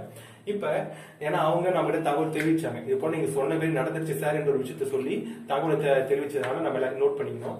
அப்ப நம்ம எடுத்து பார்க்கும்போது அந்த பிரிவு நடந்த நேரம் எதற்காக, என்ன தசாபுத்தி ஓடி இருந்துச்சு, அந்த பிரிவு ஏற்பட்டதுக்கு வழிவகுத்துச்சு அப்படின்னு சொல்லி பார்க்கும்போது பிரிவு நேரத்தில் ஆணுக்கும் பெண்ணுக்கும், ஆணுக்கு வந்து சந்திர தசை சனி புத்தி, பெண்ணுக்கு வந்து சூரிய தசை குரு புத்தி. ஃபர்ஸ்ட் ஆணுக்கு ஏதாவது பிரிவு ஏற்பட்டதுன்னு பார்க்கலாம். இந்த இடத்துல பார்க்கும்போது சந்திர தசை கொடுப்பனை வந்து 8/12, சனி தசை கொடுப்பனை 8/12, சனி புத்தி கொடுப்பனை 2, 6, 8, 10, 12. இந்த இடத்துல பாத்தீங்கன்னா 6, 12 வந்துருச்சு. 6, 12 பிரிவு. சொல்லிட்டேன் டைவர்ஸ் என்பது 6, 12ஆம் பாவங்களை காட்டும். அடுத்து 6 8ஆம் பாவம் என்பது இந்த இடத்துல நடுவில் 7ஆம் பாவம் ஸ்தம்பிச்சிடும். அப்ப ஸ்தம்பித்தல் 6 8 வந்தனால திருமண வாழ்க்கை ஸ்தம்பிக்கக்கூடிய நிலைமை, ஸ்தம்பித்து 6 12 தொடர்பு கொண்டனால இங்கு பிரிவு என்பது ஏற்பட்டது என்பதை சொல்லிவிட்டாச்சு. அப்ப ஆண் ஜாதகத்தில் இந்த சந்திர தசை சனி புத்தி எதனால் பிரிவு ஏற்பட்டது என்று சொல்லி பார்த்தாச்சு. அதாவது இந்த 6 8 தொடர்பு கொண்டனால திருமண வாழ்க்கை ஸ்தம்பித்து 6 12 ஆட்டங்கள் மாறதுனால இந்த இடத்துல பிரிவு என்பது ஏற்பட்டு விட்டது என்பதை சொல்லியாச்சு. அதுவே அடுத்து பாத்தீங்கன்னா சூரியதசை குரு புத்தியில பெண்ணுக்கு பிரிவு என்பது ஏற்பட்டது. சூரியனோட கொடுப்பனை தசையோட கொடுப்பனை 4 6 10 12, குரு புத்தி பார்க்கும்போது 2 6 8. இப்ப பாருங்க குரு புத்தியோட கொடுப்பனை தசையும் புத்தியும் சேர்ந்துதான் எந்த ஒரு விஷயமாக இருந்தாலும் ஸ்தம்பிக்கக்கூடிய நிலைமை என்பது உருவாக்கும். அந்த அடிப்படையில் பார்க்கும்போது தசா கொடுப்பனை 6 12 தொடர்பு கொண்டனால பிரிவு ஏற்பட்டிருக்கு. இது பிரிவு ஏற்பட்டிருக்கு. ஃபர்ஸ்ட் திருமண வாழ்க்கை ஸ்தம்பிக்கணும். அது குரு புத்தி வழிவகுத்துச்சு. இந்த இடத்துல 6 8 எப்படி தொடர்பு கொண்டுச்சோ அதே போல குரு புத்தி 6 8 தொடர்பு கொண்டுச்சு. 7ஆம் பாவத்தை ஸ்தம்பித்திருச்சு. மன வாழ்க்கையை ஸ்தம்பிப்பு ஏற்படுத்தி விட்டு 6 12 தசா கொடுப்பனை காட்டுவதால் இந்த இடத்துல ஒரே கொடுப்பனையாக மாறிவிட்டு பிரிவு என்பது ஏற்படக்கூடிய சூழ்நிலை என்பது நிலவியது. அது ஆணுக்கு சந்திர தசை சனி புத்தியிலும் பெண்ணுக்கு சூரிய தசை குரு புத்தியிலும் திருமணமும் ஏற்பட்டு இந்த 8ஆம் பாவம் தொடர்பு கொண்டனால இந்த திருமணமும் அந்த டைம்ல ஏற்பட வச்சு அதே டைம்ல பிரிவையும் ஏற்பட்டு விட்டது. 8ஆம் பாவம் என்பது எதிர்மாறான விளைவுகளை சேவிக்கும். ஏதோ ஒரு விஷயத்துல போய் மாட்டி விட்டு அதுல இருந்து பிரச்சனை ஏற்படுத்திடும். அதே போல விஷயம் தான் உங்களுக்கு நடந்துச்சு. இப்ப நம்ம இந்த வீடியோல இந்த திருமண பொருத்தம் எப்படி பாக்குறது என்பதை பார்த்தாச்சு. அப்ப நம்ம திருமண பொருத்தம் பார்த்து முடித்தோம். என்னென்ன விஷயங்கள் பார்த்தோம்னா எவ்வளவு விஷயங்கள் துல்லியமாக பார்க்க வேண்டும் என்ற விஷயத்த ஒரு உதாரண ஜாதகம் மூலமாக பார்த்தோம். அதாவது திருமண பொருத்தம் என்றால் வெறும் நட்சத்திரத்தை பொருத்தத்தை விட்டு பார்க்க கூடாது, எந்த அளவுக்கு துல்லியமாக அதை நம்ம பார்க்க வேண்டும் என்று நம்ம இதன் மூலமா தெரிஞ்சுக்கிட்டோம். ஏனென்றால் நட்சத்திரம் பொருத்தம் என்பது இப்போ ஒரு குளம் என்பது மேலோட்டமா பாக்குறீங்க. அந்த குளத்துல ஒரு ஆழமான குளம், ஆனா மேலோட்டமா பார்க்கும்போது அழகான மலர்கள், தாமரை பூக்கள், இது போல அழகான மலர்கள்லாம் காட்சி அளிக்குது. அழகான மலர்கள் இருப்பதனால் அதை இறங்கி குளிக்கலாம்னு சொல்லி ஆசைப்பட்டீங்கன்னா ஆழத்துல போய் மாட்டிக்கொள்வோம். அப்ப ஆழம் தெரியாமல் காலை விடக்கூடாது என்பது போல நட்சத்திர பொருத்தம் என்பது அதே போலதான். மேலோட்டமாக இருக்கக்கூடிய அழகான மலர்களை பார்த்து திருமணம் செய்வது. ஆனால் அதில் இது போல துல்லியமா இப்ப நான் சொன்னது போல பார்ப்பதுதான் அது ஆழத்தை பார்த்து என்பது இறங்குவது போன்றது. ஆழத்தை பார்த்து இறங்கினால்தான் அந்த குலத்தினுடைய தன்மை நன்மை தீமைகளை ஆராய முடியும் என்று சொல்லி இப்படித்தான் திருமணத்தை பார்த்துக்கணும். அப்ப என்னென்ன வகையில் நம்ம திருமண பொருத்தங்கள் பார்த்தோம்ன்றதை பார்க்கலாம். இந்த திருமண பொருத்தத்துல முதலாவதாக சந்திர பொருத்தம் என்ற ஒரு விஷயத்தை பார்த்ததுல இருந்து கொடுப்பனை வரைக்கும் இறுதியாக பார்த்தோம். சந்திர பொருத்தம் என்பது எதற்காகனா அந்த காமம் சார்ந்த விஷயத்தை சந்திரனை மையமாக வைத்து லக்னத்தை கம்பேர் பண்ணி எப்படி பார்க்கணும்ன்றதை பார்த்தோம். அடுத்து பாத்தீங்கன்னா 4 பூதங்கள் பொருத்தம் என்பதை பார்த்தோம். அது குணநலன்களுக்கு ரொம்ப முக்கிய பங்கு வகிக்கிறது. அடுத்து லக்ன நட்சத்திர பொருத்தம், அதாவது எண்ண ஓட்டம், செயல்திறன், ஈடுபாடை குறித்து பார்த்தோம். அதுக்கப்புறம் கலத்திர ஸ்தான பொருத்தம், அதாவது திருமணத்திற்கு பின் மன வாழ்க்கை எப்படி இருக்கும் இதை சார்ந்த விஷயத்தோம். அதுக்கப்புறம் மகேந்திர பொருத்தம், குழந்தை அதாவது புத்திர விருத்தி சார்ந்த விஷயத்த, சந்ததி விருத்தி சார்ந்த விஷயத்த மகேந்திர பொருத்தத்தின் மூலமாக பார்த்தோம். அடுத்து தசை பொருத்தம் என்பதை பார்த்தோம். ஏன்னா சுமார் 3 to 4 தசைகள் நன்றாக திருமணத்துக்கு சாதகமாக இருக்கும் பட்சத்துல தான் மன வாழ்க்கை சாதகமாக்கும். அப்ப அந்த தசை பொருத்தம் எப்படி பார்க்கணும்ன்றதை பார்த்தோம். இதற்கு அப்புறம் தான் கொடுப்பனைக்கான விஷயத்த வந்தோம். கொடுப்பனைகளை ஆணுக்கும் பெண்ணுக்கும் ஆயுள், ஆரோக்கியம், தனநிலை, வேலை, தொழில் சார்ந்த விஷயம், இன்னும் குழந்தை பேரு, கலத்திர பொருத்தம், இதுபடி எண்ணற்ற விஷயங்களை பார்த்தா மட்டும்தான் திருமண பொருத்தம் என்பது முழுமை பெறும். இப்படி நான் சொன்னது போல திருமண பொருத்தம் பார்க்காம வெறும் நட்சத்திரத்தை பொருத்தம் மட்டும் பார்த்து 7 பொருத்தம் 8 பொருத்தம் 9 பொருத்தம் இருக்குது, இது அடிப்படையில் திருமணம் பண்ணும்போது இந்த இடத்துல திருமண வாழ்க்கை என்பது சண்டை சச்சரவுகள், வம்பு வழக்கு, கோர்ட்டு கேஸ், இது போன்ற விஷயமா தான் போய் முடியும். இது போன்ற எண்ணற்ற ஒரு ஆயிரக்கணக்கான ஜாதகத்தை நம்ம பார்த்திருக்கோம். அதனால திருமண பொருத்தை முறையாக பார்க்க வேண்டும், ஒழுங்காக பார்க்க வேண்டும், துல்லியமாக பார்க்க வேண்டும். அப்படி இருந்தால்தான் அந்த தம்பதிகளோட ஆண் பெண்ணோட மன வாழ்க்கை, அதாவது அன்பும் எல்லா விஷயமும் பெற்று ஒரு குழந்தை பேரோட, ஒரு தடநிலையோட, ஒரு ஆயுள் ஆரோக்கியத்தோட ஒரு நீண்ட காலம், அதாவது பெரியவர்கள் சொல்லுவாங்கல்ல 16 பெற்று பெருவாழ்வு என்பது, இது இந்த திருமண பொருத்தத்தில் இருந்துதான் ஆரம்பிக்கிறது. அப்ப அப்படி இருக்கக்கூடிய அந்த திருமண பொருத்தை முறையான அந்த அறிவுரையோடு கூடிய திருமண பொருத்தத்தை பார்க்கணும். அப்படி நமக்கு தசாபுத்திகள் சரியில்லாத போது தவறான வழிகாட்டுதலுக்கு சைட்ல போயிட்டு இது போல ஏதாவது விஷயத்துல போய் மாட்டிப்போம். ஆனா ஒழுங்காக அந்த தசாபுத்திகள் காலம் இருக்கும் பட்சத்தில் சரியான நபரை தேர்ந்தெடுத்து அந்த அறிவுரைகளை வாங்கி கொண்டு அந்த பொருத்தத்தை பார்த்து தன்னுடைய பிள்ளைகளை சந்தோஷமாக வாழ வைப்பார்கள் பெற்றோர்கள் என்று சொல்லி இந்த விஷயத்தை இதோட முடிச்சுக்கிறேன். மேலும் உங்களுக்கு ஜாதகம் பார்க்க வேண்டும் என்று தேவைப்பட்டால் என்னோட கான்டாக்ட் மற்றும் வாட்ஸ்அப் நம்பரான 9751346024 இந்த நம்பர் வீடியோல கொடுத்திருக்காங்க, டிஸ்கிரிப்ஷன்ல கொடுத்திருக்காங்க. அதன் மூலமாக என்ன ஜாதகம் பார்த்துக்கலாம். இப்போது உங்களிடம் விடைபெறுகிறேன். உங்களின் ஆஸ்ட்ரோ பரத் கண்ணன். நன்றி, வணக்கம்.